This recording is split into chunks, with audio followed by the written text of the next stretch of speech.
네, 오늘 우리 하나님께서 함께 나눌 말씀 신약성경 누가복음 4장 25절부터 27절까지 말씀입니다. 신약성경 누가복음 4장 25절부터 27절까지 말씀 우리 짧기 때문에 한 목소리로 읽도록 하겠습니다. 누가복음 4장 25절부터 27절까지 말씀입니다. 함께 읽겠습니다. 내가 참으로 너에게 이르노니 엘리야 시대에 하늘이 3년 6개월간 닫히어 온 땅에 큰 흉년이 들었을 때에 이스라엘에 많은 과부가 있었으되 엘리야가 그중 한 사람에게도 보내심을 받지 않고 오직 시돈 땅에 있는 사렙다 한 과부에게 뿐이었으며 또 선지자 엘리사 때에 이스라엘에 많은 나병 환자가 있었으되 그 중에 한 사람도 깨끗함을 얻지 못하고 오직 수리아 사람 나아만 뿐이었느니라. 아멘. 네.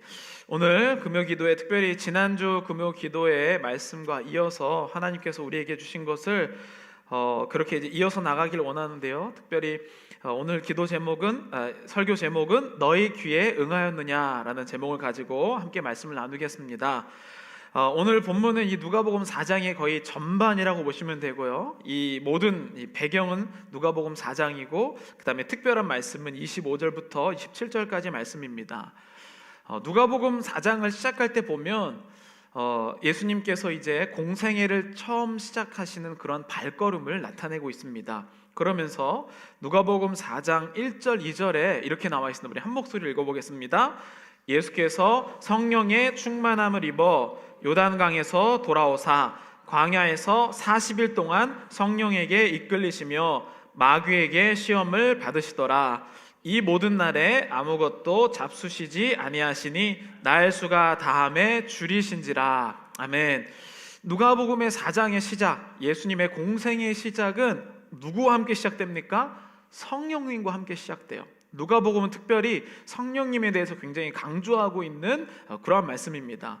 성령의 충만함을 입어서 예수님께서 돌아오셔서 성령에 이끌리시어 40일 동안 광야에서 시험을 당하세요. 우리가 생각할 때에는 고난과 아픔은 성령님과는 거리가 멀다라고 생각하지만 이 부분은 굉장히 중요한 부분입니다. 성령에 이끌리시어 마귀에게 시험을 받고 있다는 이 부분을 우리가 좀 명확하게 알아야 돼요. 성령님이 지금 마귀에게 시험을 받도록 그냥 내어주고 있다는 겁니다. 오늘 우리는 지난주 말씀을 제가 나눌 때에 그리고 작년에 우리 교회의 이 목표를 정할 때에 하나님께서 분명히 이제 이 기도와 이 말씀의 응답에 대해서 설명을 해주시면서 이 하나님께서 이 말씀의 이 응답을 주실 때에는 분명히 여러 가지 응답의 종류들이 있는데 믿음이 약한 자들에게는 하나님의 살아계심, 하나님의 영광을 돌리기 위해서 직접적으로 보거나 느낄 수 있는 그러한 기도 응답을 주신다는 거예요. 근데 그 중에서도 저는 하나님께서 이것을 기도를 내어놓았을 때에 이것에 대해서 응답해 주시는 것을 우리 교회 가운데 보여주시겠다라는 그러한 마음을 품게 되었습니다. 근데 여기서 좀 조심해야 될 게 하나님께서 우리에게 여러 가지 마음과 사인과 또 사람들을 보내주시고 여러 가지 징조들을 보여주시는데 이 모든 것은 결국 말씀으로 해석되지 않으면 위험해집니다. 이것을 말씀으로 해석하지 않고 자기가 하나님께 응답을 받았다라고 그렇게 해석하는 사람들을 오늘날의 신사도주의라고 얘기해요.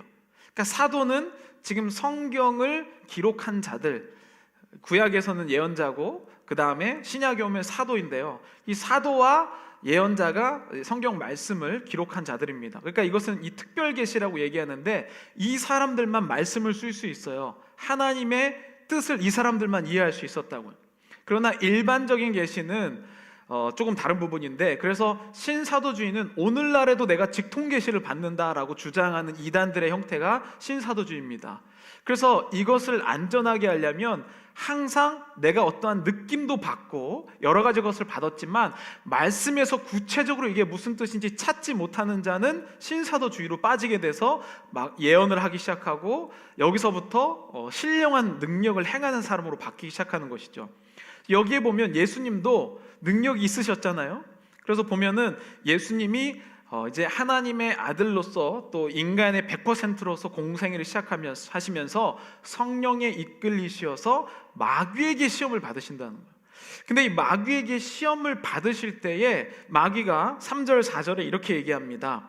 마귀가 이르되 네가 만일 하나님의 아들이거든 이 돌들에게 명하여 떡이 되게 하라. 예수께서 대답하시되 기록된 바 사람이 떡으로만 살 것이 아니라 하였느니라. 이렇게 표현을 해요.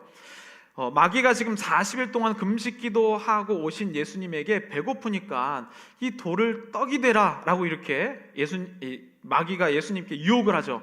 그러니까 예수님은 충분히 이 돌이 떡이 되게 할 수 있으셨거든요.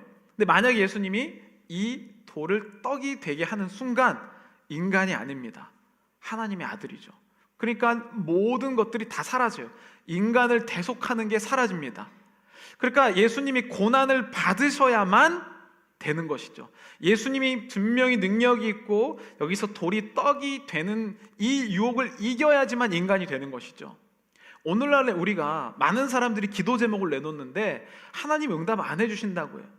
근데 그러니까 이 하나님의 응답에는 두 종류가 있다는 것을 알 수가 있죠. 하나는 하나님께서 이것을 통하여서 영광을 드러내실 제목이 있고, 다른 하나는 내가 꼭 감당해야만 하는 기도 제목이 있다는 겁니다. 그러니까 이것을 분별하는 것을 어디서 알게 되냐면 이미 하나님이 계시된 말씀을 통해서 깨달을 수 있게 돼요. 그래서 기도와 말씀은 같이 움직이지 않으면 둘 다 이상한 사람이 됩니다. 기도만 강조하면은 신령한 것을 직통계시 받는 이러한 쪽으로 가고, 그리고 말씀만 강조하면 하나님의 뜻을 전혀 실시간으로 이해할 수 없는 사람이 되고, 그래서 항상 기도를 하는 사람은 말씀에 충만하고 말씀에 충만한 사람은 기도에 충만할 수밖에 없는 이 원리가 예수님에게도 나타나는 것이죠. 오늘 이제 여러분들이 이제 기도 제목을 내놓으시고 또 기도에 대해서 이야기를 할 텐데요. 그리고 우리가 함께 기도할 텐데, 하나님께 두 가지를 놓고 기도하시면 되는 겁니다. 하나, 하나님이 이것을 내가 고난을 받아야 하는 고난인지 아닌지를 분별할 수 있는 지혜를 달라고. 이것을 구분하지 못하면 내가 반드시 받아야 되는 고난인데 이것을 피해달라고 자꾸 기도하게 되는 겁니다. 시간을 낭비하게 되고 하나님의 뜻을 이룰 수 없죠. 반대로는 이것을 하나님께 분명히 간구하고 기도해서 매달려서 이 사건을 통해서 하나님의 영광을 달라고 기도해야 되는데 이것을 구하지 않는 사람이 있다는 거예요. 이 두 가지, 하나님의 뜻이 무엇인지를 알아야 되는데 예수님께서 공생애를 시작하면서 이것의 모범을 보이신 거예요. 그래서 하나님께서 반드시 이것을 나는 통과해야만 하는구나 라고 하는 돌을 떡이 되지 하지 않았습니다. 세 가지 시험 다 예수님은 충분히 하실 수 있는 것인데 예수님은 그것을 하지 않으셨고, 오히려 무슨 대답을 하시냐면 기록되었으되 라고 이야기를 합니다. 그러니까 예수님이 이 땅에 오셔서 하신 것은 본인이 막 잘나서 이런 내용을 하신 게 아니라 기록되었으되, 즉 말씀만, 하나님의 뜻만 전달하시는 분이었다는 거예요. 하나님이 만약 우리에게 이 기도의 응답을 들어주신다면 기도 응답이 이루어지고 난 다음에 무엇을 말할 사람을 기도 응답을 주시겠습니까? 말씀을 말할 사람에게 기도 응답을 주신다는 거죠. 이 사람에게 기도 응답을 줬더니 그 사람이 어떻게 됩니까? 말씀을 얘기하지 않고 이거 내가 한 거야 라고, 입은 그렇게 하지 않지만 온갖 여러 가지 뉘앙스로 풍기는 사람이 있다면 하나님이 그 사람에게 기도 응답을 주실 수가 없겠죠.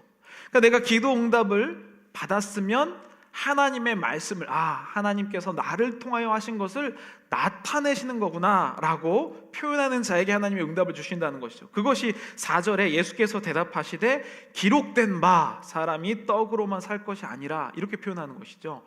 그러니까 말씀을 통해서 하나님은 기도 응답의 원리를 굉장히 많이 주셨어요. 그렇기 때문에 예수님께서 이미 4장에 시작하시면서 이렇게 쭉 오셨습니다. 그러면서 여러분들도 지금 이 기도 제목을 가진 것 중에 한번 상식적으로 이미 일단은 1차적으로 생각되는 것이 있습니다. 이것은 내가 감당해야 되는 사건이구나. 또 다른 하나는 이것은 하나님께서 응답해 주실 수도 있을 것 같은데, 근데 이것을 기도하다 보면 이게 점점 명확해지고 내가 읽었던 말씀들이 살아 움직이면서 이 말씀이 깨달아지면서 이거 하나님이 역사하시겠구나 라는 게 계속 훈련되면서 기도만 하면 이제 하나님의 뜻이 무엇이겠다라는 것을 점점 우리가 하나님의 뜻을 알아가기 시작하는 것이죠. 이것을 기도하는 자가 갖게 되는 특권입니다. 기도할 수 없는 자는요, 기도의 양을 많이 해서가 아니라 기도의 뜻을 모르기 때문에 기도의 양으로 승부하려고 하죠. 여러분, 하나님께서 기도하게 하신 근본적인 이유는 하나님의 뜻에 맞는 올바른 기도를 하게 하심입니다. 내가 여지껏 하나님의 뜻이 무엇인지 모르고 막 기도를 하는 거예요. 그러니까 뜻이 모르니까 양으로 승부를 해야 되죠. 근데 하나님의 뜻을 알게 되면 하나님의 뜻에 맞는 기도를 하기 때문에 급박함이 없습니다. 그러니까 내가 기도를 양을 하지 않는다고 할지라도 하나님께서 이것을 이루지 않겠다라는 이런 조급함이 없죠. 그런 하나님이 친해지니까 양은 늘어날 수 있겠습니다. 그러니까 우리가 지금 오늘 여러분들이 이 기도를 생각하면서 지금 충분히 하나님께서 예수님을 통하여서 모범으로 기도를 어떻게 하셨는지 보여주고 계시다는 사실을 분명히 깨달으시길 바랍니다. 그러면서 예수님은 이것을 통과하셨고 14절에 보면 이렇게 나옵니다. 예수께서 성령의 능력으로 갈릴리에 돌아가시니 그 소문이 사방에 퍼졌고 친히 그 여러 회당에서 가르치심에 뭇 사람에게 칭송을 받으시더라. 예수님이 또 누구의 능력으로? 성령의 능력으로 이끌려서 가세요. 그러니까 예수님이 왜 성령의 능력으로 이끌려서 가셔야 되냐면 본인이 원하는 행동이 아니셨어요. 뜻은 하나님의 말씀의 뜻으로 알고 실제적으로는 성령이 행하는 일을 하시게 되는, 이것을 삼위일체가 함께 협력해서 일하고 있다라고 표현을 합니다. 그래서 예수님이 성령의 능력으로, 여러분들이 기도할 때 우리가 첫 시작은 나의 열심으로 내어놓는 것 같거든요. 그런데 내가 기도를 하게 되면 성령이 나를 기도하게 하신다라는 그 느낌을 점점 갖기 시작합니다. 내가 하는 것이 아니라 성령의 능력으로 나를 이끌어 가시는구나, 이 부분이 점점 명확하기 시작하시죠. 그러면서 이제 갈릴리가, 지난번에 제가 그 성탄주일날 말씀드렸는데 갈릴리와 나사렛에 대해서 말씀드렸습니다. 갈릴리로 예수님이 가셨는데 그 소문이 사방에 퍼졌고 친히 여러 회당에서 가르치심에 뭇 사람에게 칭송을 받으시더라. 예수님이 성령에 이끌려서 가셨을 때 능력을 행하신 거예요. 예수님이 본인이 잘나서 돌아다니시면서 능력을 행하신 것이 아니라 성령의 이끄심을 따라서 하나님의 말씀을 전파하셨을 때에 그때의 능력이 일어나고 사람에게 칭송을 받았더라 라고 표현합니다. 이 원리는 다 아는 것 같은데 실제로 우리 삶에 이렇게 살아가는 게 얼마나 어렵다는 것을 깨닫게 돼요. 기도 제목 있으면 내가 원하는 것만 다 갖다가 기도 제목 하거든요. 그러니까 이 기도를 제목 자체가, 여러분들이 은혜를 받게 되면 기도 제목이 제일 먼저 바뀝니다. 내가 무엇을 기도해야 될지, 무엇을 기도하지 않아도 될지에 대해서 구분점이 생기기 때문에 기도 제목이 가장 먼저 바뀌게 되는데, 그래서 이 예수님께서는 무엇을 해야 하는지 성령의 능력으로 하나님의 말씀을 전하면서 그것들을 구분하는 인생을 몸소 계속 보여주고 계시다는 겁니다. 예수님은 철저히 인간이셨기 때문에 성령이 행하시는 능력은 하나님께서 이 성령의 능력을 나타내심으로 계속해서 이끌어 가십니다. 여러분들이 기도하시면서 이 부분을 잠깐 놓는 순간에 내 마음이 확 드러납니다. 마치 이런 것 같아요. 베드로가 예수님께서 무리를 걷게 하시잖아요. 근데 말씀해 보면 베드로가 잠깐 딴 생각을 할 때 쑥 빠지잖아요. 분명 우리는 성령의 이끌림으로 기도의 자리로 지금 여기 오셨거든요. 근데 이 기도를 하다가 갑자기 딴 생각이 들 때 쑥 빠지는 것처럼 갑자기 내 기도가 흘러나오기 시작합니다. 그러니까 내 기도가 흘러나오는 것은 내 개인적으로는 기도하고 있다고 착각하지만 기도가 하지 않아도 되는 기도를 계속하고 있는 것이죠. 이런 부분들이 성경에서 지속적으로 여러 부분에서 이야기를 하고 있습니다. 그리고 예수님이 오늘 본문의 배경인 16절 한번 함께 읽어보겠습니다. 예수께서 그 자라나신 곳 나사렛에 이르사 안식일에 늘 하시던 대로 회당에 들어가사 성경을 읽으려고 서심해. 이 환경이 뭐냐면 예수님이 이제 드디어 본인이 이 어린 시절을 보내셨던 나사렛에 가세요. 지금도 이제 LA에도 회당이 있지만 지난번에 말씀드렸죠. 이 사람들이 어떻게 집을 사야 되는지, 회당에서 걷는 거리, 안식일 일해도 되지 않는 거리 근처에 이제 집을 산다. 그러니까 이 회당은 항상 이 거점마다 회당이 있었습니다. 그래서 마치 지금 천주교가 지역별로 교구로 가는 것처럼 회당도 주일 이 안식일에 걸어가는 길이만큼의 살고 있는 지역의 동네 사람들이 그 회당에 가게 되는 것이죠. 예수님도 본인의 집 근처에 있었던 회당이 있었어요. 이 회당에 이제 13살에 이제 성년식을 지나고 나면 이 회당의 멤버가 돼서 어른들과 함께 신앙생활을 하게 됩니다. 그러면서 이 회당의 멤버가 돼서 의무를 갖게 되는데, 그 의무가 뭐냐면 돌아가면서 성경 말씀을 읽는 게 모든 회당의 멤버들의 의무예요. 여기 보면 예수님이 안식일에 늘 하시던 대로 회당에 들어갔다라고 하는 게 자기가 원래부터 속했던 회당의 순서가 되어서 성경을 읽는 자리에 섰다라고 표현하는 거예요. 근데 이 타이밍이 보시면 하나님께서 예수님을 사용하실 때 말씀을 통하여서 사용하심을 볼 수가 있습니다. 그러니까 하나님의 사역은요, 말씀을 떠나서 이루어진 적이 거의 없어요. 왜냐하면 하나님의 말씀을 이루는 것이 예수님의 목적이기 때문이죠. 우리도 마찬가지입니다. 우리도 그냥 마음대로 살아가는 것 같고 내가 선택해서 가는 것 같은데, 하나님의 말씀대로 내가 살아가지는 것이죠. 이것을 돌아봐서 내가 신앙이 얕고 내가 신앙이 어린아이 같을 때는 오늘 과거를 돌아보면서 하나님의 말씀대로 살았구나 라고 깨닫는데, 이제 점점 신앙이 장성하면서 실시간으로 내가 하나님의 말씀대로 살아가지고 있는 거구나, 내가 강하고 내가 힘이 세서 내가 선택하면서 이 길을 사는 게 아니라 하나님의 말씀대로 내가 이루어져 가고 있구나 라는 것을 깨달아가는 과정이라는 것이죠. 그래서 예수님도 지금 여기에 보면 회당에 들어가서 성경을 읽으려고 서심해 라고 하는 본인의 순서에 이 일이 생겼다는 것을 여러분 기억하셔야 돼요. 그냥 극작가가 꾸민 상황이 아니고 하나님께서 지금 이 상황 가운데 역사하시는 것이죠. 어떤 분을 보면 오늘 금요 기도회가 그냥 금요일이니까 온 사람이 있는데, 하나님은 그것을 우연이 아니라 하나님의 계획이라고 말씀하십니다. 그러니까 우리 인간적으로 보면 그냥 다 의미 없는 일들이에요. 그냥 내가 걷는 것, 그냥 내가 어디 가는 거, 밥 먹는 거, 누구 만나는 거, 교회 오는 거, 예배 드리는 거, 그냥 별 의미 없어 보이는데 하나님의 시간으로 보면 그게 다 하나님께서 나를 걷게 하시는 주님의 계획이셨다. 이것을 깨달을 때 기도가 바뀌어요. 그냥 내가 이것을 못 깨달으면 그냥 오늘도 피곤하지만 기도의 자리를 지켜야지 이렇게 기도하는 것인데, 만약에 하나님께서 예수님이 그렇게 지금 이제부터 공생애를 시작하셔서 갈릴리를 쭉 돌아다니시면서 본인의 이 태어나셨던 마을의 그 회당에 성경 있는 순서가 되어서 딱 하신 이 놀라운 계획을 깨닫게 되면 그냥 보낼 수 없거든요. 여러분, 하나님께서 여러분들을 그냥 오늘 어디 놀러 갈까 하다가 잠이나 잘까 하다가 오늘 저기 갔다가 여기 그냥 이렇게 왔네, 이렇게 하면 그 사람에게는 아무런 의미가 없겠지만, 하나님께서 내가 저기도 가고 싶고 쉬고 싶고 딴 데 가고 싶고 아무것도 안 하고 싶은데 여기에서 보내셨다는 사실을 깨닫게 되면 거기에서 하나님께서 기도 응답에 대한 능력을 실제로 깨달을 수 있는, 하나님의 계획을 이해할 수 있는 첫 단추를 깨게 된다는 것이죠. 오늘 오신 여러분들은 다 그렇게 오신 분들이시죠?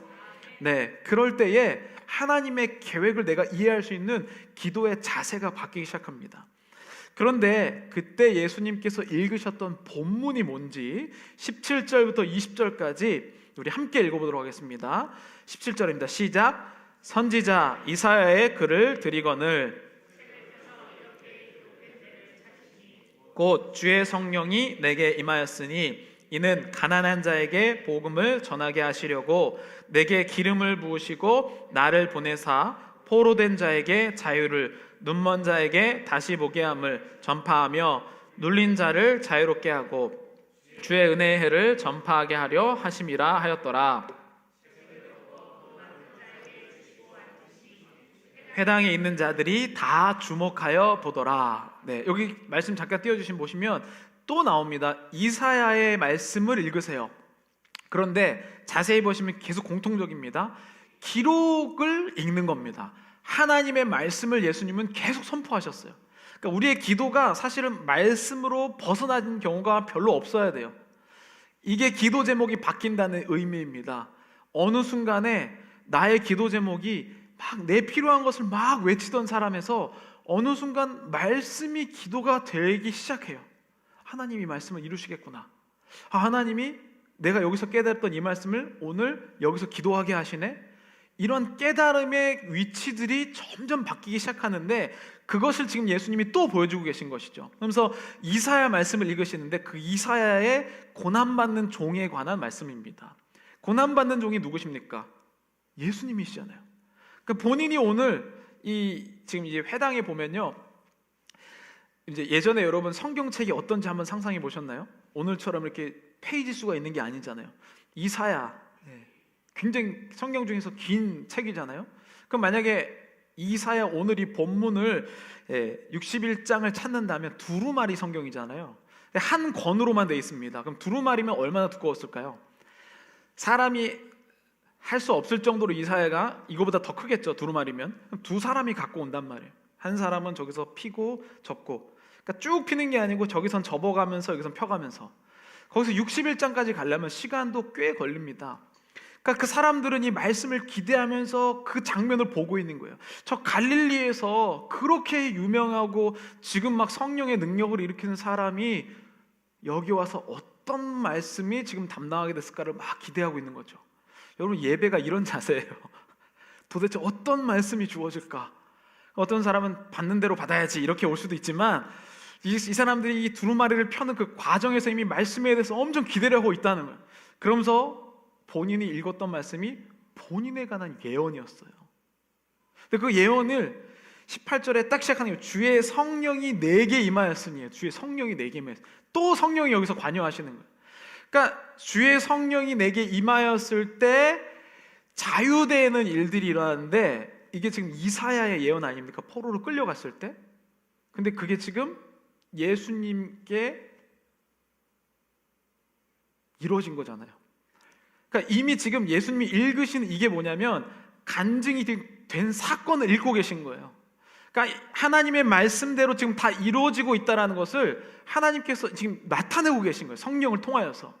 그러니까 우리가 이게 뭐 아무것도 아닌 것 같고 그냥 이사야 읽으셨구나라가 아니고, 이미 하나님은 본인의 말씀이 이루어지도록 우리를 이끌어 가신다라는 것이 성경에 온 가득히 있다는 것이죠.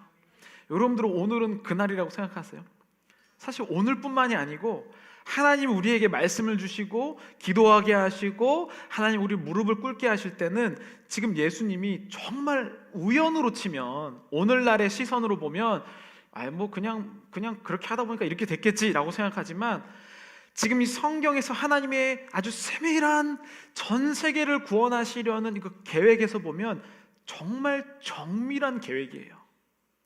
본인이 태어난 그 회당에 이사야의 글을 읽는 그 부분에 이미 예언이었었던 그 몇백 년 전의 말씀이 이미 지금 메시아가 선언을 하고 있는 상황에 이 말씀을 아는 사람은요 막 소름이 막 돋는 거죠. 와, 이게 그냥 우리는 말씀이 읽는 줄 알았는데 이거 그냥 이루어지고 있는 상황이네. 여러분들이 오늘 이러한 은혜를 누리시기를 간절히 축복합니다. 그냥 남의 일인 줄 알았는데 오늘 하나님께서 이 말씀을 이루어지는 실시간의 응답이구나 라는 것을 체험하는 여러분 되시기를 간절히 축복합니다. 그러면서 이 책을 본문이 담당한 걸 덮고 이제 사람들에게 주고 했더니 사람들이 예수님을 여기 보면 주목하여 보더라. 뚫어지게 예수님 어떻게 저러지? 그러한 사건이 있다는 것이죠. 그러면서 예수님 본인을 주목하고 있는 그 자들에게 21절에 이렇게 질문합니다. 이에 예수께서 그들에게 말씀하시되 이 글이 오늘 너의 귀에 응하였느냐 하시니, 거기에는요 이 사람들이 다 주목해요 봤다고 그렇게 말씀으로 표현하세요. 그러니까 사람들이 뭔가가 다르다는 것을 느낀 거예요. 뭔가 말씀을 읽고 사실 설명을 했는지 안 했는지는 명확하게는 몰라요. 그런데 예수님이 아마 설명을 했을 가능성이 있을 것 같습니다. 근데 예수님이 이렇게 말씀하시고 사람들이 놀란 거예요. 뭔가는 다르다는 거죠. 말씀을 읽는 순간 이미 능력이 임했음을 사람들이 자기도 모르게 이미 깨달은 겁니다. 그러면서 예수님이 질문하시죠. 왜 질문을 하셨을까? 그냥 능력을 깨달으면 우리 함께 그냥 깨달은 것이지 왜 하필 예수님께서 너의 귀에 응하셨느냐라고 질문을 했냐는 것이죠. 이것은 지금 내가 엄청나게 사람들이 다 회당에서 성경을 읽는 자리는요, 수동적인 자리예요. 의무감으로 온 자리, 오늘도 오는 자리, 분량이 있으니까 읽는 자리. 그런데 예수님께서는 그것이 아니라 하나님의 말씀대로 지금 너희들이 이 자리에 앉아 있다는 것을 귀에 응하느냐는 걸로 질문하고 계신 것이죠. 오늘날에 많은 사람들이 예배를 드려요. 기도도 하고 많은 행동들을 합니다. 그런데 귀에 응하지를 못해요. 그러니까 기도를 분별하지 못하고 말씀이 이루어지는, 지금 본인에게서 이 말씀이 지금 몇백 년 전에 그 포로기에서 힘들고 어려울 때 하나님께서 주셨던 그 말씀이 지금 성취되는 순간에 있어도 깨닫지를 못하니까 기쁘지를 못하는 거죠. 여러분, 예배가 기쁜 것은 이미 하나님께서 우리에게 오늘 이 자리에 이미 받을 은혜를 주셨다는 것이 느껴지기 때문에 막 기쁜 것이거든요. 힘들고 피곤하고 어려운데도 우리가 예배에 이렇게 참석해서 기쁜 것은 너의 귀에 이미 임하였느냐 응하였느냐라고 하신 이 하나님의 질문이 들리기 때문입니다. 저는 오늘 여러분들이 이러한 기쁨을 회복하는 역사가 일어나를 간절히 축복합니다. 그러면서 사람들이 22절에 보면 이렇게 해요. 그들이 다 그를 증언하고 그 입으로 나오는 바 은혜로운 말을 놀랍게 여겨 이르되, 그러니까 사람들이 다 동의한 거예요. 능력이 있어, 하나님의 성령의 이끌리심이 있어, 이런 걸 느꼈거든요. 그런데 느끼자마자 사람들이 이제 이렇게 얘기합니다. 이르되 이 사람이 요셉의 아들이 아니냐. 저거 옛날에 우리 동네에 살던 그 누구 집 아들 누구 아니야? 이렇게 얘기한 거예요. 그러니까 이 사람들이 이게 신비한 어떠한 능력을 믿고 하나님의 선택을 믿고 하나님의 계획하심을 믿다가 뭐지 이거? 이런 생각이, 질문이 하나 딱 들자마자 싹 다 사라진 겁니다. 이게 참 놀라운 일이에요. 하나님의 은혜를 받고 능력을 받고 다른 거 하기는 정말 어렵거든요. 여러분, 은혜 받는 거 쉽다고 얘기하지만 진짜 은혜 받으려면 우리가 오기 전부터 컨디션 관리도 하고 음식도 잘 먹고 이러면서 이 자리에 딱 와서 은혜 받는 것도 굉장히 어렵습니다. 그렇게 해서 겨우 은혜를 받았는데 본인의 현실의 질문이 딱 드는 순간 그게 싹 사라져 버리는 거죠. 이런 경험이 여러분들 얼마나 많은지 아시죠? 그러면서 여기에 우리가 이 사람들이 믿지 못한 이유를 요셉의 아들이기 때문에, 현실적이라는 것을, 이게 지금 물리적으로 바뀌지 않는다는 거죠. 이런 것을 보고 사람들이 예수님을 믿지 않고 오히려 굉장히 어려운 사건으로 가게 됩니다. 그러면서 23절에 이렇게 얘기하죠. 예수께서 그들에게 이르시되 너희가 반드시 의사야 너 자신을 고치라 하는 속담을 인용하여 내게 말하기를 우리가 들은 바 가브나움에서 행한 일을 내 고향 여기서도 행하라 하리라. 예수님 이미 그 마음을 아시고 뭐라고 설명하냐면, 의사는 자기 자신에게 기적을 일으킨 사람이 더 좋은 사람이다. 그러니까 자기 스스로 고치는 것을 보여달라, 이런 속담을 얘기하시면서 그러면 네가 한번 그 영광을 우리에게 보여달라, 이런 마음을 내가 모를 줄 아느냐? 이렇게 예수님 물어보신 거예요. 아까 사탄이 했었던 유혹과 똑같잖아요. 네가 하나님의 아들이어는 이 돌이 떡이 되게 해라. 그러니까 하나님은 이 역사를 이루실 때에 내가 보여주고 싶은 것, 내가 인정받는 것, 이런 식으로 기도의 응답을 들어주시지 않는다는 것이죠. 너희들은 그런 것이 보고 싶지, 하지만 그것이 아니다 라고 표현을 합니다. 이것이 또 어디에 나오냐면 요한복음 6장에 보면 오병이어의 기적에서 똑같이 나옵니다. 요한복음 6장 13절부터 이에 거두니 보리떡 5개로 먹고 남은 조각이 12바구니에 찼더라. 그 사람들이 예수께서 행하신 이 표적을 보고 말하되 이는 참으로 세상에 오실 그 선지자라 하더라. 그러므로 예수께서 그들이 와서 자기를 억지로 붙들어 임금 삼으려는 줄 알고 다시 혼자 산으로 떠나 가시니라. 이게 무슨 말이냐면, 예수님이 지금 자세히 보면 돌이 떡이 된 게 한 것처럼 비슷한 기적을 예수님이 행하신 거잖아요. 예? 그렇죠. 5,000명이 넘는 역사를 돌이 떡이 되는 것보다 이게 더 어렵잖아요. 이거는 더 양이 많은데 그 역사를 똑같이 행하셨는데 다른 이야기를 하고 계신 거예요. 기적은 분명히 똑같이 일어났는데 말씀의 해석이 다른 이유, 이게 뭘까요? 예수님이 오병이어의 사건을 일으키신 것은 본인이 하고 싶어서 한 게 아니라 하나님의 말씀을 성취하기 위해 이 기적을 행하셨다는 겁니다. 그러면서 사람들이 야, 저거 예수님이 위대해서 이 기적을 일으킨 거야 라고 하면서 임금을 세우자 이렇게 하니까 그것으로부터 멀리 도망가서 산으로 올라가셨다라고 표현합니다. 그러니까 기도의 응답은 간단하게 정리하면 내가 원하는 것을 하나님께서 이루어주시는 것이 아니라 하나님께서 이루실 것을 내가 먼저 깨닫는 게 첫 번째로 일어납니다. 이게 하나님께서 나를 통해서 하실 일이겠구나. 그리고 두 번째는 하나님께서 이것을 통하여서 하나님의 영광을 보이시겠구나. 이것을 아는 자에게 하나님이 이제 은혜를 주시는 것이죠. 그러면서 오늘 본문이 이제 마지막 저희가 읽고 말씀을 마칠 텐데요. 오늘 본문 함께 우리 읽어보도록 하겠습니다. 누가복음 4장 25절입니다. 시작. 내가 참으로 너에게 이르노니 엘리야 시대에 하늘이 3년 6개월간 닫히어